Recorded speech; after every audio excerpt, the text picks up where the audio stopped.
Hi guys, welcome back again. In this week's episode, we'll be travelling to the province of North Holland and getting amongst the largest city in it, Hilversum. So if you're on the company coffee run, make sure to take a little longer than usual, while I take you on a short journey through the most iconic places and hidden gems this city has to offer. We will also explore the history and we'll be speaking to some of the locals to check the vibe and hear what they have to say about living here. So without further delay, let's get amongst it!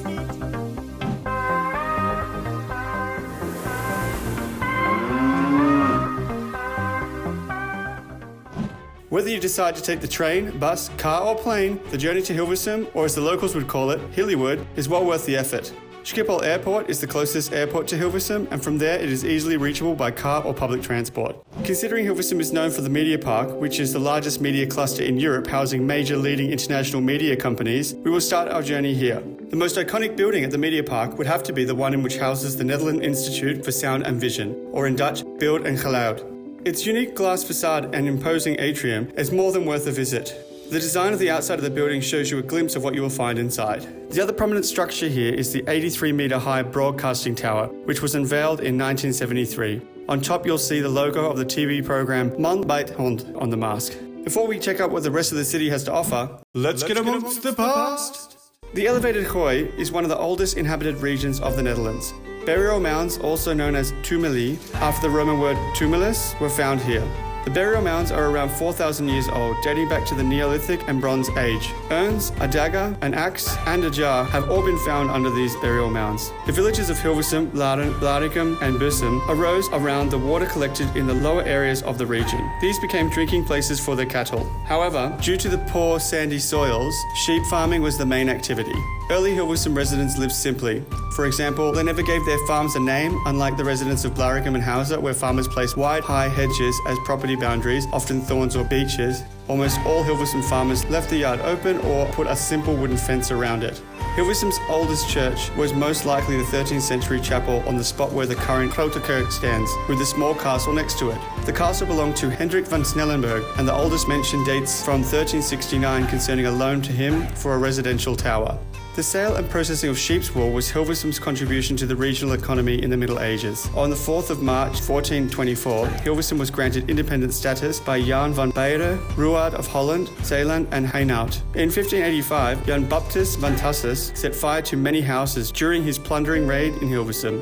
In the 17th century, weaving mills were being used more and more. At one point, there was approximately 42 manufacturers in Hilversum. These manufacturers were mainly producing colourful fabrics consisting of stripes, which were known as Hilversum's gestreept. After the connection to the railway network in 1874, wealthy Amsterdammers began settling in Hilversum. In 1882, the construction of the Gooise stroomtram to Laren, Naarden, Muiden and Amsterdam was completed. The tram was given the name de Gooise Moordenaar, which translates to Gooise murderer, due to a number of fatal accidents. The last tram ran in 1947. At the beginning of the 20th century, many diamond cutters settled in Hilversum. These were mainly diamond cutters from Amsterdam who wanted to avoid the supervision of the Algemene Nederlandse Diamantbewerkersbond, or in English, the General Dutch Diamond Workers Union, and therefore sought refuge in Hilversum. They were also known as undercutters. The diamond industry reached its peak in 1912 when a total of 13 cutting shops were established in the city. However, the industry collapsed after the stock market crash of 1929, and in 1930, the last cutting shops closed again.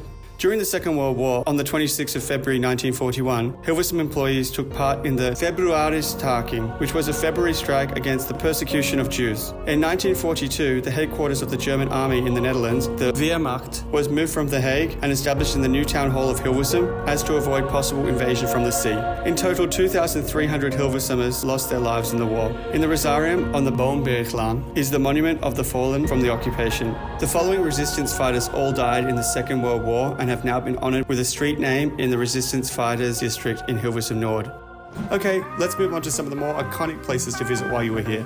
Visit St. Vitus Kirk. St. Vitus Kirk is a Roman Catholic church dedicated to St. Vitus. This neo-Gothic church by Pierre Cuypers can hold around 1,800 people, and the building was completed in 1892. The church is now a national monument and was restored from 2003 to 2010. The tower is 98 metres high, making it the highest neo-Gothic church tower in the Netherlands. Immerse yourself in nature at the Huis Natuurreservaten de Snip and Spaarnerswald. These two nature reserves which can be found between Hilversum and Bussum near the Media Park. Hilversum is surrounded by nature, so I definitely recommend getting out in the fresh air, or as the Dutch would say, frisse neus halen. The snip is the largest remaining piece of heathland on the west side of the Zanderij Kruilo. It was largely forested, and in 2003, thanks in part to efforts from volunteers, it was opened up so the heathland could grow again. Spaanderswald is a forest that has naturally been allowed to take its own course. Dead trees are left lying around, which offers shelter to small animals and produces a colourful array of mushrooms every year. Visit Sanatorium Zonnestraal. This complex is an iconic national monument designed by Jan Douker, Bernhard Bijvoet and Jan Gerco Bibenga in the 20s and was originally intended for diamond cutters who had contracted tuberculosis. Now the complex is primarily used as a vibrant business park with meeting rooms and other spaces centred around the brasserie. As mentioned earlier in the video, be sure to check out Beeld en Geluid. Discover everything about the workings of media in a unique personal experience in the colourful iconic building at the Media Park in Hilversum. If you like photography, then you must visit Museum Hilversum. It is the photography museum of Central Netherlands and has a wide range of changing exhibitions and is a lively place for inspiration. In addition to the exhibitions, there are regular lectures, guided tours and masterclasses.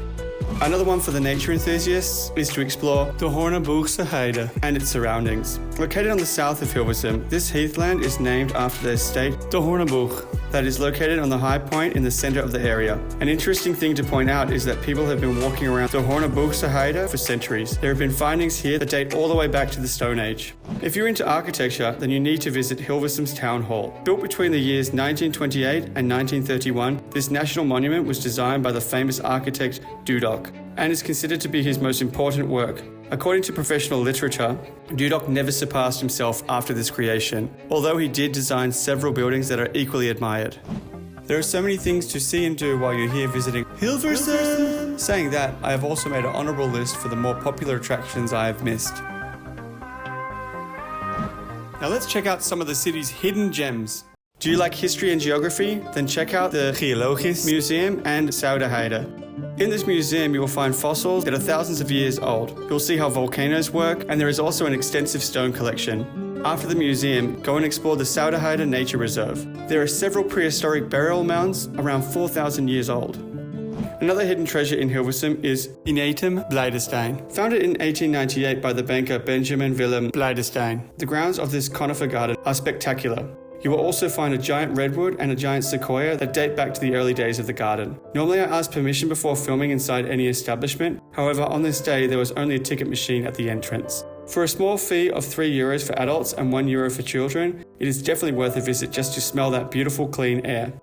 Now let's get amongst the locals! Ik woon nu 7,5 jaar in Hilversum. Ik woon in Bussum. Ik ben geboren in Bussum en sinds 2012 woon ik weer terug in Bussum.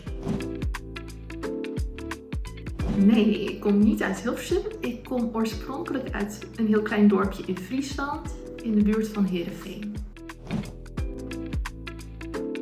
Er is niet veel veranderd sinds ik hier woon. Anders dat je ziet dat er veel mensen vanuit bijvoorbeeld Amsterdam trekken naar de Randstad en meer deze kant uitkomen richting Hilversum.